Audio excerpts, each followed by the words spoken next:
강의 함께 나누도록 할게요. 16, 17절 같이 읽겠습니다. 인자야 너는 막대기 하나를 가져다가 그 위에 유다와 그 짝 이스라엘 자손이라 쓰고 또 다른 막대기 하나를 가지고 그 위에 에브라임의 막대기 곧 요셉과 그 짝 이스라엘 온 족속이라 쓰고 그 막대기들을 서로 합하여 하나가 되게 하라. 내 손에서 둘이 하나가 되리라. 아멘. 네, 우리 집사님 나오시고 우리 박수로 환영하시죠. 네. 아시는 분들 많이 계시죠? 네. 오세요.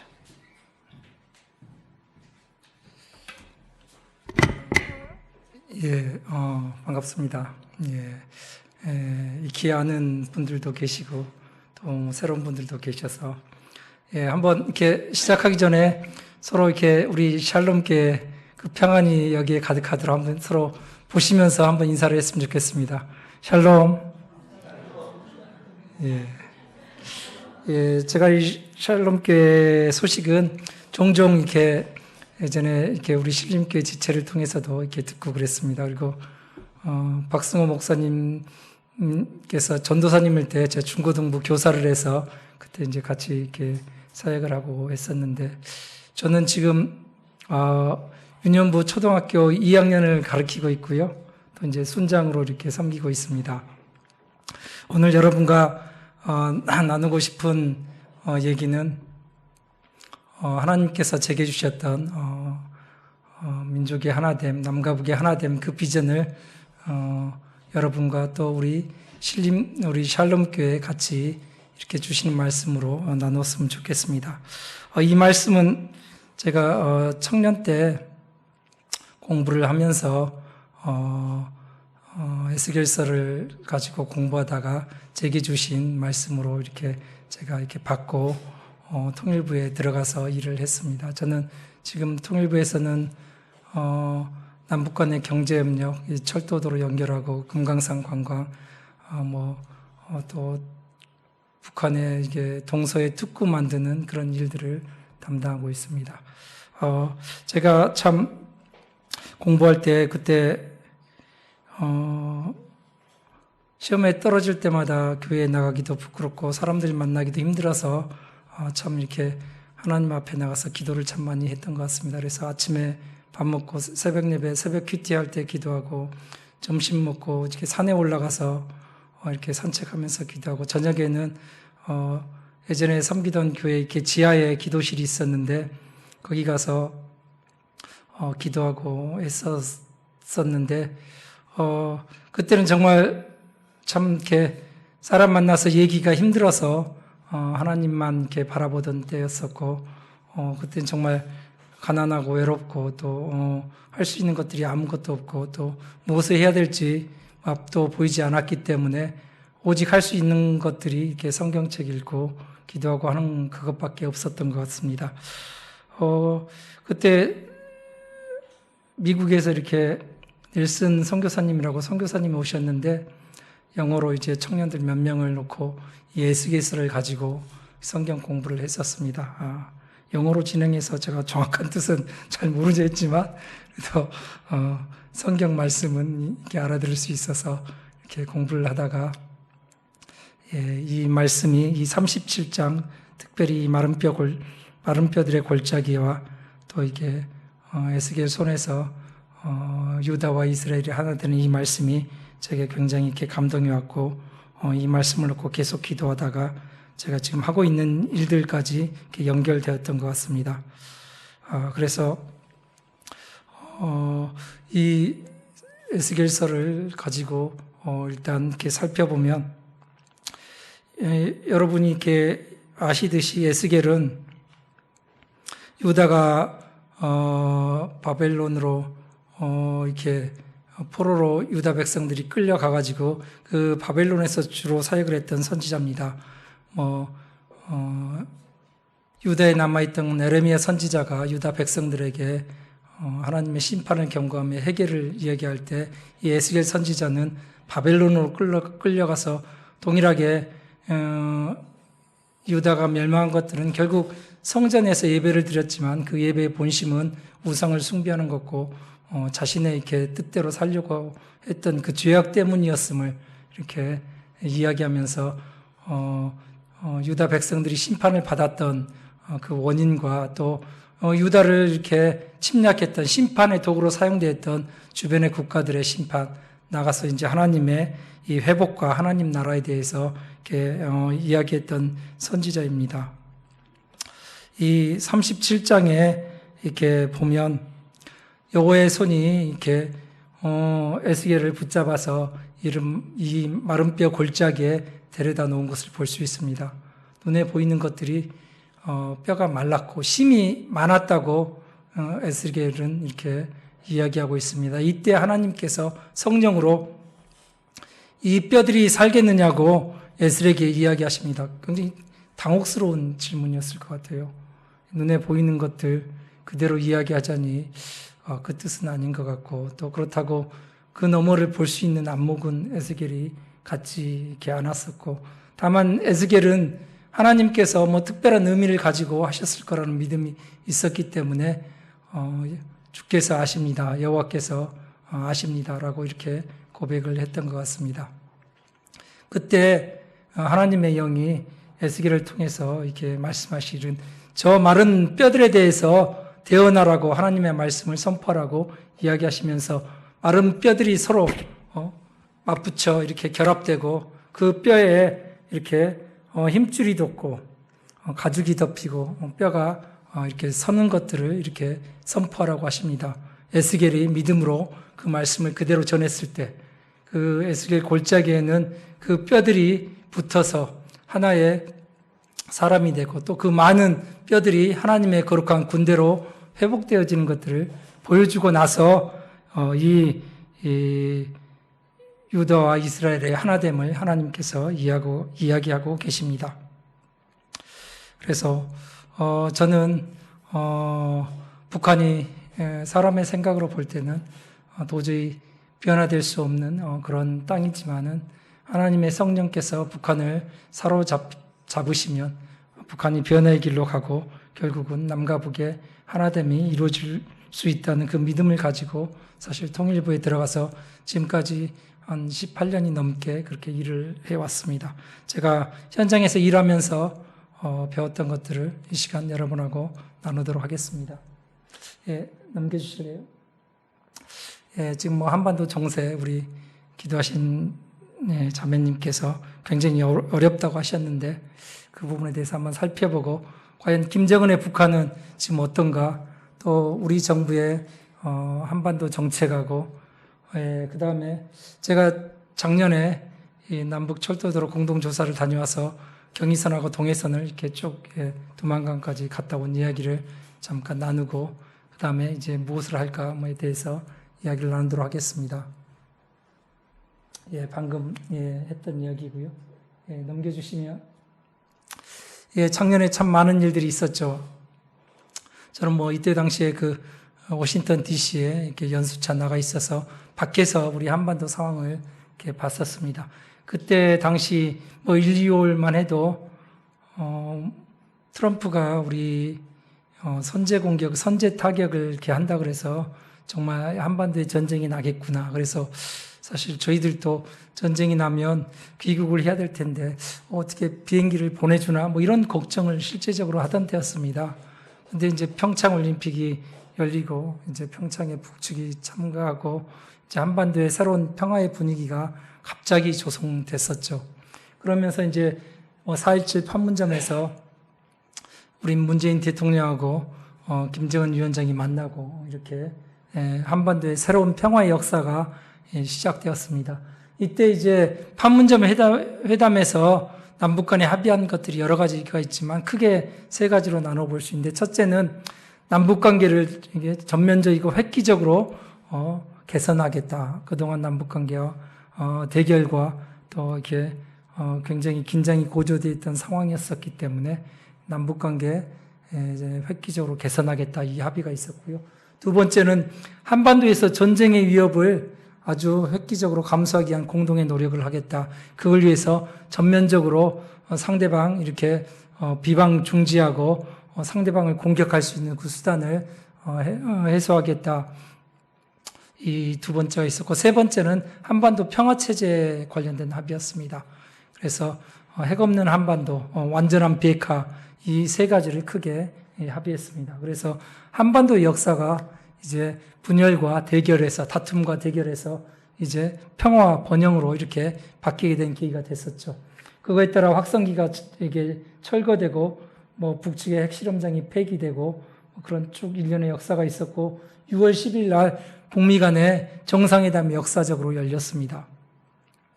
예, 뭐 이때 이제 합의했던 것들은 뭐 똑같습니다. 미국은 북한의 체제를 보장하고 북한은 핵을 폐기하겠다. 두 가지 합의가 이루어지고 쭉 이렇게 남북 관계가 바쁘게 전개되어 왔었죠. 이산가족 상봉도 열리고 개성에 24시간 남북이 협의할 수 있는 공동 연락 사무소도 개소됐습니다. 그리고 이렇게 9월 18일부터 20일까지는 평양에서 9.19 남북 평양 공동 선언이 이렇게 발표되었었죠. 이렇게 평양 4.27 판문점 선언을 좀 구체화시켜서 이제 군사적 신뢰 구축을 위해서 군사 공동회의를 남북 간에 열겠다. 그리고 남북 간에 철도도로 착공식을 하고 개성과 서해와 동해에 공동 특구를 만들고 여러 가지 남북 간의 협력 사업을 추진하겠다. 뭐 이런 합의들이 이루어졌습니다. 그리고 11월 달에 이어서 12월까지 이제 남북 경의선, 동해선 철도 공동 조사를 동해선 같은 경우에 이제 분단 이후 처음 이렇게 재개된 공동 조사였었죠. 열고 철도도로 착공식을 하고 이렇게 작년 한 해가 굉장히 바쁘게 마무리되었습니다. 예, 그리고 올해 이제 넘겨주시면 올해 이제 하노이에서 북미 정상이 회담이 열리고 이때 정말 저희도 뭐 사실 이렇게 굉장히 기대했었는데 결렬이 됐었죠. 뭐 이때 논의됐던 뭐 두 가지 핵심 사안들은 북측은 영변의 핵시설을 이렇게 폐기하겠다. 그 대신 미국은 국제사회 대북 제재, 특히 민생과 관련된 대북 제재를 해소하고 체제 보장을 관련된 부분을 이렇게 해줬으면 좋겠다. 이런 의견이었었고 미국 측에서는 영변만으로는 부족하고 영변 플러스 알파, 뭐 북측의 영변 말고도 두세 곳 이렇게 핵과 관련된 중요한 시설들이 있기 때문에 그것들을 폐기해라. 이런 논의들이 있었는데 서로 간에 이렇게 합의점을 찾지 못하고 이렇게 결렬이 됐습니다. 그 대신 북미 간에 서로 각자 원하는 것들을 이렇게 최종적으로 확인할 수 있는 중요한 계기였었죠. 그리고 6월 달에는 이제 시진핑 주석이 14년 만에 북한을 방북해서 김정은하고 정상회담을 했습니다. 올해가 이제 북중 간에 이제 수교한 지 70년이 되는 굉장히 중요한 해입니다.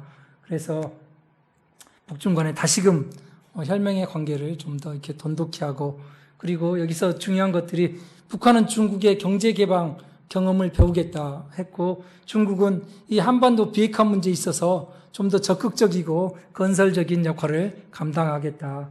그런 합의들이 이루어졌습니다. 그리고 30일 날, 6월 30일 날 판문점에서 이 남북미 간에 처음으로 지도자들의 회동이 있었었죠. 그리고 얼마 전에 이제 한일 간에 화이트리스트에 배제하고 지소미아 이렇게 우리가 종료 이런 사건들이 있었죠. 예, 넘겨주실래요? 이렇게 한반도를 둘러싼 국제 정서가 굉장히 이렇게 빠르게 변하고 있는 것은 사실입니다.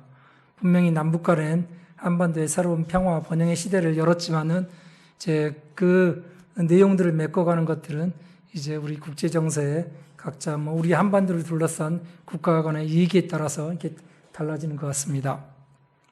제가 미국 워싱턴에 있을 때 참 미국의 새로운 힘을 이렇게 미국의 그 힘을 얼마나 큰지 이렇게 느꼈었는데요. 기본적으로 미국은 아시아 전략을 중국과의 미중 간의 관계를 어떻게 설정하는가에 이렇게 관심을 두고 있습니다. 그래서 중국이 부상으로 인해 가지고 미국의 기존의 아시아에서의 그 이익들이 지금 이렇게 침해되고 있고 변화되고 있다고 생각하고 있습니다. 그래서 미중 간의 새로운 이제 아시아에서의 역할을 이렇게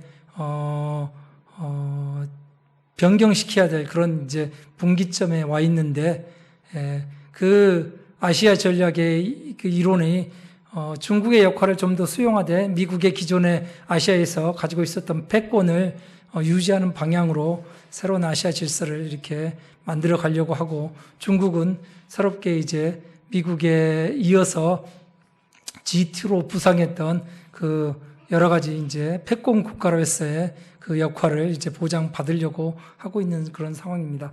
이런 이제 미중 간의 커다란 패권 다툼에 우리 한반도가 껴 있는 거죠. 그 다툼에 일본이 이제 미국의 아시아 전략을 실행하는 이제 핵심 동맹으로 역할을 하고 있습니다. 그래서 미국의 아시아에서의 핵심 축은 일본을 중심으로 중국을 견제하는 이런 구도에 있는데, 한국이 이제 경제 성장을 하고 또 한반도에 이제 새로운 이제 한반도 평화로운 질서가 이루어지게 되면 이런 모든 전략적 구도들이 바뀔 수밖에 없는 상황입니다. 이런 상황에서 일본이 이제 한국, 특히 이제 일본은 지난 20년간 경제 침체로 인해 가지고 일본 경제는 굉장히 많이 이제 이렇게 사그러든 쭈그러든 위축된 그런 상황입니다. 반면에 이제 우리 한국의 경제는 굉장히 이제 지속적으로 성장해서 과거에는 이제 일본이 우리 한국 경제 한 20배 정도 되는 굉장히 큰 규모를 자랑했는데 지금은 3분의 1밖에 안 됩니다. 또 앞으로 우리 한국 경제가 성장하게 되면 일본을 이렇게 누르고 아시아에서 이제 새로운 강국으로 이렇게 성장할 수 있는 그런 지금 이렇게 상황입니다. 특별히 우리 한반도 통일이 된다 그러면 이런 이제 한일 간에 또 주변 국가의 역학관계가 굉장히 달라질 수 있겠죠. 이런 상황에서 일본을 통해서 우리 한국을 또 한반도를 견제하는 그런 전략들이 지금 이제 일본이 하고 있는 그 화이트리스트 배제, 더 나아가서 한국과의 군사적 역학관계 그런 이제 변화, 이런 상황 가운데 있습니다. 예. 지금 이제 북한을 이제 보도록 하겠습니다. 김정은이 등장한 이후에 북한의 고민들은 김정은이 젊다는 데 있습니다. 김정일 시대에는 이제 그 세국 정책을 통해서 북한을 대외 개방으로부터 지키는 데 목표가 있었다면, 김정은 체제에서는 50년간 살아갈 북한에 대해서 어떻게 생존해야 될까 그런 고민들을 하고 있습니다. 그래서 작년에 그동안 이제 북한이 가지고 있던 이제 병진 노선이 한 손엔 핵을 들고 한 손엔 경제 개발을 통해 가지고 이제 체제 안전을 핵으로부터 보장받고 경제 개발을 통해서 북한 주민들의 삶을 좀 이렇게 개선하겠다, 이런 정책을 써왔습니다. 근데 작년에 이제 4월 달에 북한의 이제 노선을 이제 핵은 완성했기 때문에 앞으로 경제 건설에 집중하겠다. 그래서 이 경제 건설 총력으로 이제 노선을 바뀌었죠. 김정은이 이제 등장해서 얘기했던 것들이 우리도 좀 세계적 수준으로 좀 이렇게 바꿔보자. 북한 주민들도 좀 이렇게 고기도 먹고 또 굶주리 가운데에서 벗어나야 되지 않겠느냐. 이런 삶의 질을 강조했고, 이제 내년도가 북한 이제 공산당이 노동당이 이게 창건된 지 75주년이라는 그런 이제 의미 있는 해를 맞이하고 있습니다. 그래서 북한이 이제 대외 정세 이런 변화되는 가운데 이제 경제 건설을 위해서 대외 개방을 하고 그걸 통해서 체제 안전을 이룩해 나가겠다. 그런 전략적인 이런 결단을 이렇게 한 것 같습니다. 넘겨주시면. 북한의 대외 무역이 작년부터 정말 전례 없는 대북 제재가 이루어져서 이 수출 보시면 이제 그 17억 달러에서 2억 달러 정도로 거의 80%가 감소했죠. 굉장히 수출이 감소한 어려움을, 경제적으로 대북 제재로 인해서 어려움을 겪고 있는 것들을 볼 수 있습니다. 넘겨주시면. 그렇죠. 이 경제적 어려움을 돌파하기 위해서 북측은 28개 이르는 경제개발구를 이렇게 지정을 해서 여기에 외자를 유치해가지고 경제 개방을 하겠다. 이런 전략을 가지고 있습니다.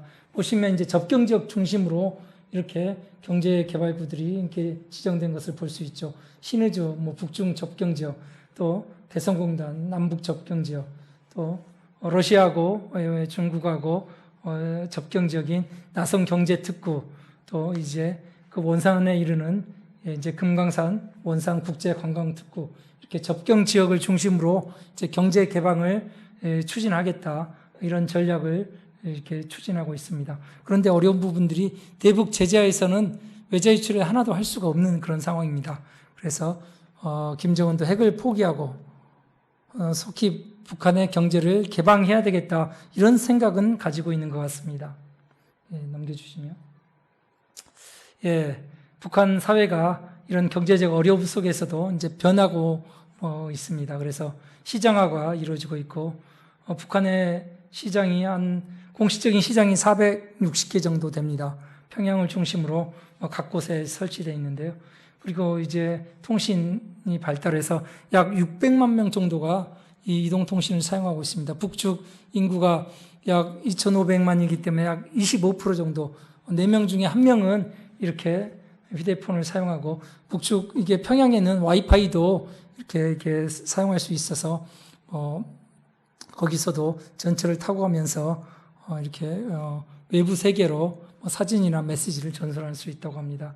그리고 여러 가지 이제 우리 그 USB를 통해서 한류가 전해지고 있고, 또 남측에 온 우리 탈북민들이 33,000명입니다. 북측 가족들이 10만 명이 넘죠. 그래서 북측 제북 가족을 통해서 한국의 소식들이 전해지고 있습니다. 넘겨주시면. 그렇죠. 평양을 중심으로 이렇게 북측 전역에 공식적인 시장이 이렇게 개설되어 있고, 이외에도 비공식적으로 장마당이 이렇게 개설돼서 북측 삶을 대부분 이제 당이나 국가 계획이, 국가 경제가 이렇게 이끌어가지 못하고 개인들을 통해서 이렇게 영위되고 있는 그런 상황입니다. 북측 평양의 이제 통일거리에서 시장이 아주 저도 이렇게 작년 12월 달에 평양에서 버스를 타고 개성으로 이렇게 내려왔는데, 평양에 둘러볼 때 이 통일거리에 굉장히 종합시장이 이렇게 개건되어 가지고 굉장히 발전되어 있는 그런 겉에 들어가 보지 못하고 버스 타고 오면서 봤었는데요. 그리고 저 수남이라고 함경북도에는 북한 최대 도매 시장이 있고, 곳곳에 이렇게 시장이 개설되어서 운영되고 있습니다. 넘겨주시면. 우리 정부의 현재 한반도 정책을 이렇게 이제 살펴보겠습니다.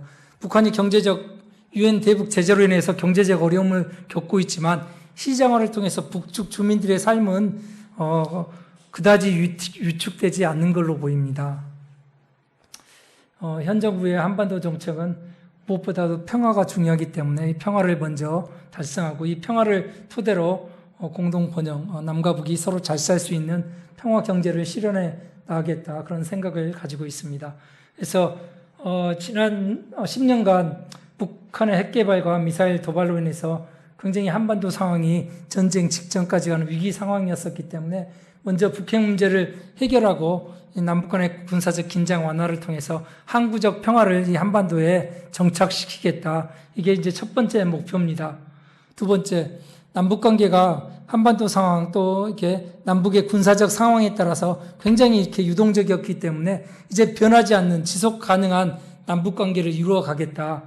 세 번째는 이런 남북 관계를 토대로 이제 한반도의 신경제 공동체라고 경제 발전을 할 수 있는 여러 가지 기틀을 만들겠다. 이런 세 가지 목표를 가지고 추진하고 있습니다. 넘겨주시면. 여러분 많이 언론에서 들어보셨을 것입니다. 이 신한반도 경제 구상을 통해서 새롭게 신한반도 체제를 이루겠다. 그것을 목표로 하고 추진하고 있습니다.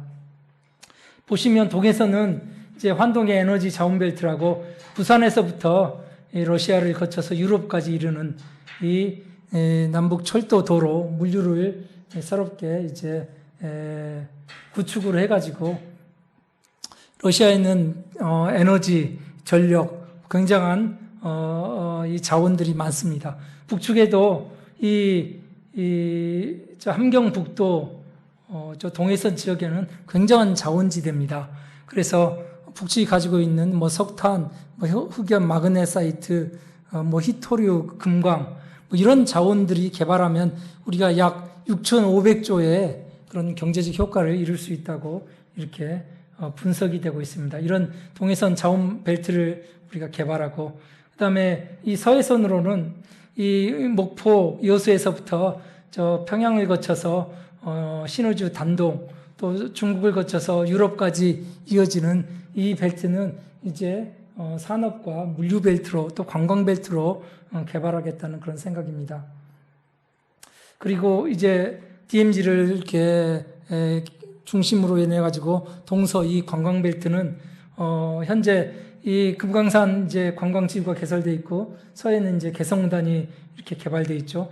중부에는 철원이 이렇게 내금강선을 통해 가지고 금강산으로 이어지는 금강산선이 이렇게 출발하는 게 기점이고 나가서 이 철원하고 평강까지 이어지면 동해선 철도로 이어지는 그런 이렇게 철도가 연결되어 있던 지역입니다. 또 거기에는 이게 그 철원성이라고 궁예도성이 그 DMZ 안에 자리 잡고 있습니다. 이것을 개발해서 그것들을 관광 자원으로 활용하겠다는 그런 계획을 가지고 있습니다. 그래서 현재 4.17에 동해째 고성지역은 평화의 길이 이렇게 개방돼서 운영하고 있고 이제 7월 달에는 중부 이 철원 지역에 평화의 길이 개방됐고 이제 8월 지역에는 이제 서부까지 평화의 길이 개발돼서 지금 이렇게 DMZ 지역을 우리가 관광할 수 있습니다. 인터넷으로 신청하시면 그것들을 가볼 수 있도록 이렇게 지금 개발돼서 이 평화벨트가 이루어지고 있습니다. 예. 다시 한번 눌러주시면 아니요, 예, 예. 이건 제가 이제 작년 11월부터 12월 17일까지 이제 북한 철도 현지 공동 조사했던 경로입니다. 이제 12월 이제 3일에는 태감역 바로 평양 위쪽에 있는 아닌데요. 예, 마지막 이제 신의주까지 거쳐서 경의선 조사를 끝내고 저희들이 이제 버스를 타고 이제 금강산으로 가서 안변에서 이제 기차를 타고 남북이 공동으로 쭉 이렇게 두만강까지 올라갔었습니다.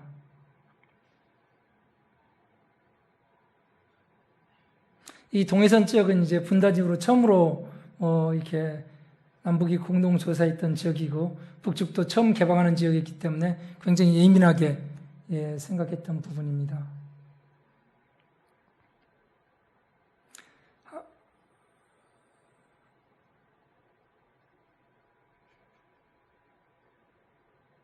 이제 12월 15일 날 두만강까지 올라가서 공동으로 이제 두만강 대교를 이제 오르고 17일까지 이제 역으로 복귀했던 일정을 가지고 공동조사를 했었죠. 넘겨주시면. 이 공동조사는 우리 남측 열차 이렇게 6량하고 북측 열차 5량에서 총 11량이 연결되어 가지고 동해선 지역 이렇게 공동조사하던 장면입니다. 넘겨주시면. 이제 이게 서해 쪽이고요. 물결하고 황해북도 처음으로 이렇게 개방했던 이렇게 지역이라고 이제 이게 소규모 도시역이죠. 1층으로 보통 역사가 구성되어 있습니다. 이제 평양으로부터 112km 떨어진 지점에 있는 이제 간이역이죠. 넘겨주시면 여기 청천강 있는 이제 청천강 대교입니다.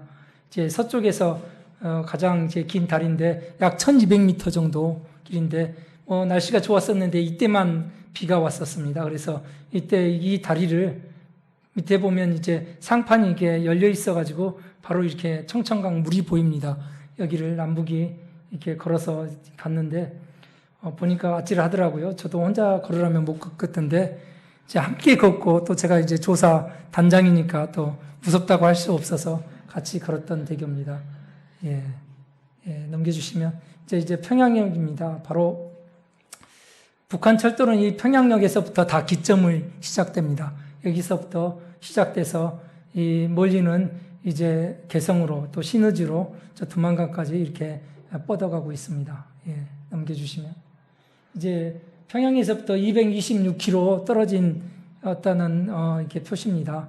이제 서부 가장 북단에 있는 신의 지역에 도착해서 넘겨주시면 이제 저 조종 친선다리를 이제 서로 이제 더불어 건너서 갔다 왔었습니다. 그래서 작게 보이는데 건너편은 단독으로 굉장히 이제 고층 빌딩들이 들어서 있고 이쪽은 이제 우리 이 신우주죠, 북측죠. 예, 넘겨주시면 이제 동쪽으로 저희들이 이제 금강산에서 버스를 타고 안변까지 가고 이제 안변에서부터 이제 철도를 타고 이동하기 시작했습니다.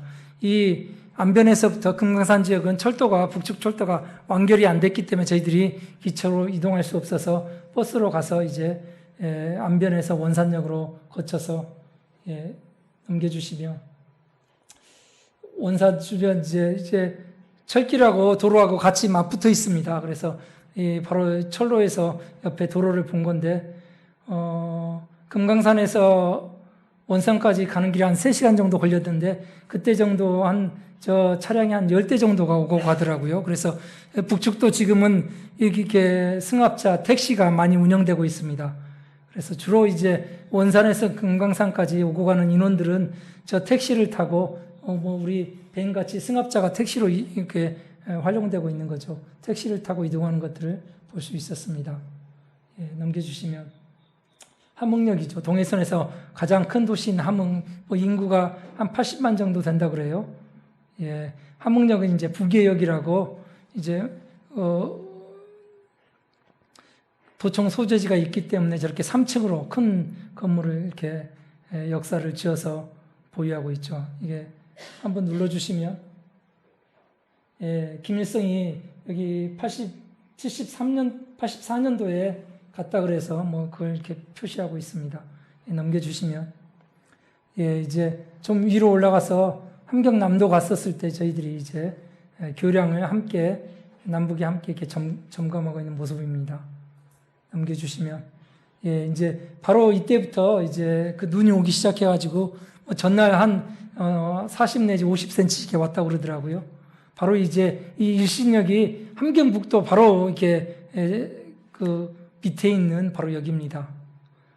넘겨주시면 그렇죠. 이 터널을 저희들이 공동 점검하고 넘어가겠습니다. 바로 이제 함경북도로 넘어와서 이 명천역이 이 은하수가 너무 이렇게 아름답게 보이더라고요. 그래서 참 저도 이렇게 태어나서 은하수를 본 적이 몇 번 안 되는데 북쪽 밤하늘의 은하수를 이렇게 봤던 역입니다. 넘겨주시면 이제 거의 이제 북쪽으로 두만강 가까이 가고 있는 지점에 눈이 와가지고 이렇게 여기가 이제 어랑청교대 이게 밑에가 강인데 전혀 눈에 덮여가지고 보이지 않는 그런 상황이죠. 여기는 이제 바로 낮은 선봉 지역에 가까이 다가가지고 일출을 바로 이렇게 역사가 해안 옆에 있기 때문에 일출을 남북이 같이 봤던 그런 역이었습니다. 북측 단장이 이제 저랑 같이 수행원 했던 2000년대 초반에 한 15년 전에 만나서 수행했던 친구인데 고향이 청진입니다. 그래서 이 동해 일출이 참 아름답다고 같이 보자고 해서 아침 7시에 일어나서 일출을 보기 위해서 모였는데 해필 구름이 껴가지고 안 보이더라고요. 그래서 못 보는구나 생각했었는데 7시 한 15분 정도 되니까 구름이 사이로 해가 떠오르고 마침 일출을 볼 수 있게 이렇게 되더라고요. 두만강의 마지막 두만강역까지 와서 같이 이제 사진을 찍고 넘겨주시면 두만강역에서부터는 이제 도보로해서 두만강 철교까지 이렇게 걸어갔습니다. 저기는 군사지역이라 걸어갈 수 없는 지역인데 북측도 우리도 정말 처음으로 걸어갔기 때문에 굉장히 의미 있다 생각해서 마지막 기념 촬영을 하고 끝냈습니다. 여기 이제 이 두만강 이 철교에서 바라보면 그 왼쪽이 방천이라고 이제 거기가 중국하고 러시아하고 북한이 이렇게 삼국을 볼 수 있는 큰 전망대가 이렇게 있는 곳입니다. 이 우측 지역은 이제 러시아 땅이죠. 블라디보스톡으로 바로 이어지는 그런 땅입니다. 이쪽에서 이제 한반도를 보니까 한반도가 이게 분단된 지형이 아니라 해양으로 뻗어가는 통로였었고 또 여기서 돌아서서 이제 북쪽을 보면 바로 중국과 러시아로 이어지는 대륙이죠. 그래서 저기서 이제 같이 이제 참석했던 이제 북측 애들도 사실 이제 15년 전에 저희가 만났을 때 남북 철도를 연결해서 이 철도를 타고 우리가 대륙으로 나가자 뭐 그런 얘기를 했었는데 15년 전이 지난 상황에서 저희들이 이제 공동 조사를 하고 있는 그런 걸 보면서 야, 시간이 많이 흘렀는데 우리가 여전히 아직도 조사 단계에 머무르고 있구나. 빨리 우리 세대에 철도를 연결해서 저 대륙으로 가야 되지 않겠느냐. 뭐 이런 얘기를 했는데 뭐 저는 야, 그래도 내 재직할 때 빨리 이걸 완결해야지 무슨 우리 세대냐. 뭐 이런 얘기를 나눴던 그런 경험이 있습니다. 예, 넘어가겠습니다. 마지막으로 우리가 무엇을 할 것인가 이렇게 생각해 보도록 하겠습니다. 한반도 상황이 급변하고 있는 건 사실인 것 같습니다. 이 시기에 우리가 어떻게 하느냐에 따라서 통일이 정말 빨리 올 수도 있고 또 우리가 여기에 주저앉을 수도 있고 그런 상황인 것 같습니다. 근데 앞에 우리가 에스겔 37장 말씀을 봤듯이 한반도 하나됨의 비전은 하나님의 주권에 관련된 상황이고 하나님께서 그 하나됨의 일들을 행하신다고 여러 사람들을 통해서 이렇게 분명히 말씀을 하셨습니다. 그래서 우리 주변의 상황이 굉장히 빠르게 바뀌고 있고 그 상황이 지금 우리가 보기에는 굉장히 어렵다고 느껴지지만 하나님께서 그 한반도 상황을 하나님의 주권으로 선하게 바꾸가고 계신다고 저는 믿습니다. 이 상황에서 북한도 분명히 이렇게 변하고 있습니다. 김정은의 북한이 아직도 핵의 포기에 대한 것들을 명확하게 행동으로 이행하지 않고 여러 가지 이 남북 관계가 이렇게 소강 상태에 잠시 빠져 있는 것 같지만 북한이 시정화를 통해서 변화하고 있고 또 우리 정부도 이 한반도 평화 이 공동 번영이라는 것들 새로운 한반도 시대를 열어가겠다는 의지가 굉장히 강합니다. 예, 여기에서 우리가 동서독 간의 교회가 어떤 역할을 했는지를 잠시 살펴보고 우리가 해야 될 일들을 좀 이렇게 나누겠습니다. 예, 잠깐죠. 라이프니츠에 있는 교회입니다. 성 니콜라이 교회라고 여기가 이제 베를린 남서쪽에 있는 교회입니다. 동독에 있는 교회인데 만들어지기는 12세기에 만들어졌었는데 저 교회를 중심으로 동독 사람들이 모이기 시작했습니다. 그때 이제 동서 분단 시기에 동독 교회가 활동할 수 있었던 것들은 서독 교회에서 재정을 지원해줘서 동독 교회에 쓰이는 여러 가지 경비의 50%를 서독 교회가 이제 재정 지원을 했었기 때문에 동독 정부가 동독 교회를 어떻게 할 수 없는 그런 상황이었습니다.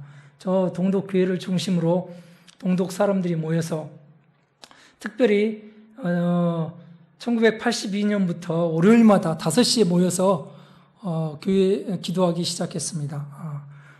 저 동독이 시민들, 동독 사회를 이렇게 바꾸려고 있는 시민들에게 넘어가지 않도록 해주세요. 공산당이 다시 권력을 잡아서 동독이 후퇴하지 뒤로 가지 않도록 정책이 후퇴하지 않도록 해주세요. 동서독 간의 평화로운 교류가 지속될 수 있도록 해주세요. 저 동독교회에서 모여서 월요일마다 화요일날 모여서 기도를 하기 시작했고 결국 그 화요 기도회를 중심으로 베를린 장벽이 무너지고 동서독 통일이 되었을 때 동독이 유혈 사태가 벌어지지 않고 평화롭게 통일의 길을 갈 수 있었던 거죠. 예, 넘겨주시면 좋겠습니다. 우리 한반도 통일도 사실 어떻게 될지는 지금 아무도 모르고 있는 상황입니다. 북한은 체제를 계속 지속하겠다는 생각이고 우리는 평화롭게 통일을 하겠다는 그런 생각을 가지고 있습니다. 그래서 북한 체제가 유지되는 한 한반도 통일은 굉장히 오래 갈 수 있고 또 통일도 우리가 일국 2체제로 갈 수도 있고 다양한 변수들이 있는 그런 상황입니다. 이런 상황에서 우리가 어떤 통일이 이루어져야 될까 그런 부분들을 성경 말씀에서 해답을 이렇게 찾을 수 있을 것 같습니다. 분명히 앞에서 에스겔서에서 하나님께서 다스리는 통일 그런 통일을 이루신다고 말씀하셨기 때문에 우리가 그 통일을 위해서 준비해야 될 것 같습니다.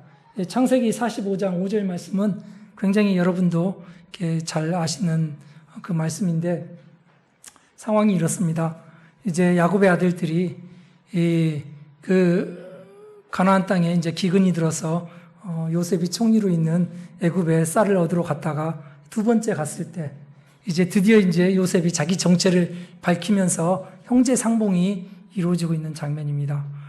요셉이 형님들 내가 요셉입니다 이렇게 얘기했을 때 그 형들이 느끼는 그 절망감들은 굉장히 컸을 겁니다. 우리가 요셉을 팔았는데 이제는 죽었구나. 그런 절망적인 상황 가운데 요셉이 이제 고백하는 장면이죠. 우리 다 같이 읽어보도록 하겠습니다. 하지만 형님들이 저를 이곳에 팔았다고 해서 근심하거나 자책하지 마십시오. 이는 하나님께서 생명을 구하시려고 저를 형님들보다 먼저 여기로 보내신 것이기 때문입니다.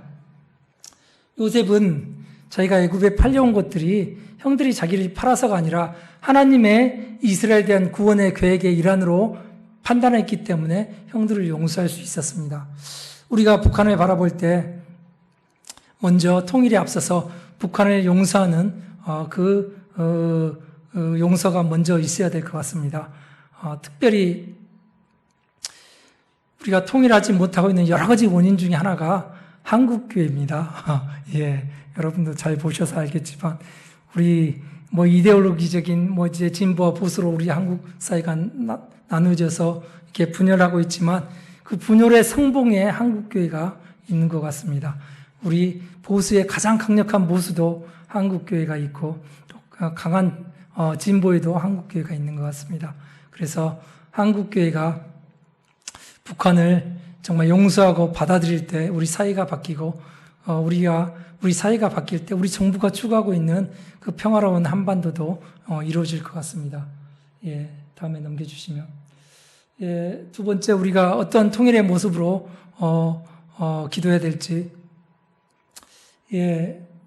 21절 말씀 보시면 일단 하나님께서 바벨론의 포로로 된 이스라엘 백성들을 이렇게 모아서 다시금 예루살렘 이스라엘 땅으로 돌아가게 하신다는 말씀을 하십니다. 그리고 22절, 23절 함께 읽도록 하겠습니다. 한 나라를 이루어서 한 임금이 모두 다스리게 하리니 다시는 두 나라로 나누지 아니할지라. 그들이 그 우상들과 가증한 물건과 그 모든 죄악으로 스스로 더럽히지 아니하리라. 내가 그들을 그 범죄한 모든 처소에서 구원하여 정결케 한즉 그들은 내 백성이 되고 나는 그들의 하나님이 되리라. 우리가 원하는 통일은 분명히 하나의 민족 또 복음으로 통치되는 그런 나라인 것 같습니다. 그래서 일간 사회에서는 통일이 어떻게 해야 될까 많은 논의가 이루어지고 있지만 우리는 복음에 합당한 통일, 하나님께서 다스리시고 하나님을 아는 지식이 남북 곳곳으로 흘러가는 그런 통일, 그런 복음적인 통일을 추구해야 될 것 같습니다. 이를 위해서 기도할 것들은 앞에서 말씀하신 대로 정말 우리 안에 북한 지도자들까지 용서하는 그런 마음을 우리 한국 사회가 가졌으면 좋을 것 같습니다. 두 번째, 북한의 지도자들을 위해서 기도해 주십시오. 김정은과 북한 체제가 살기 위해서 그 정책을 이제 결정하고 또 비핵화 이제 북한 경제 개방의 길을 가야 될 텐데 얼마나 두렵겠습니까?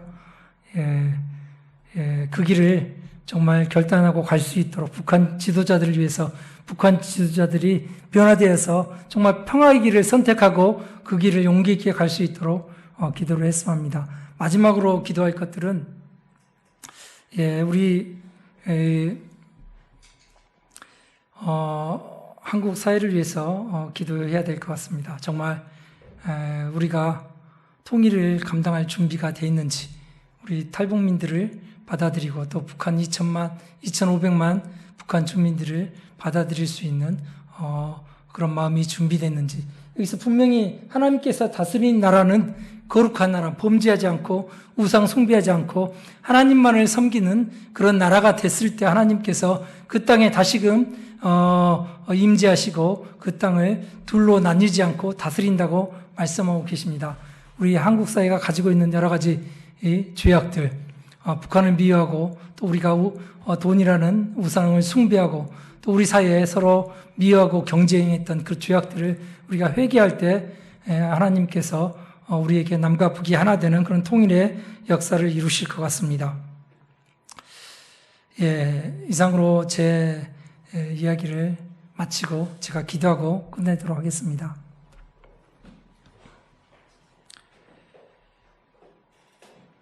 하나님 아버지, 하나님께서 이 분단된 우리 민족에게 다시금 하나 되게 하신다는 소망을 주셔서 감사합니다. 주변의 정세와 우리 남과 북의 그런 상황을 살펴볼 때 도저히 하나 될 수 없고 또 언제 그날이 이루어질지 우리가 참 예측할 수 없음을 고백합니다. 무엇보다도 우리 안에 북한을 미워하고 또 우리가 하나님보다 우리에게 허락된 이 부를 사랑하고 우리 부를 저 북한에게 빼앗길까봐 두려워하는 마음이 있음을 고백합니다. 하나님, 우리의 모든 죄악을 다시 한번 고백하며 회개합니다.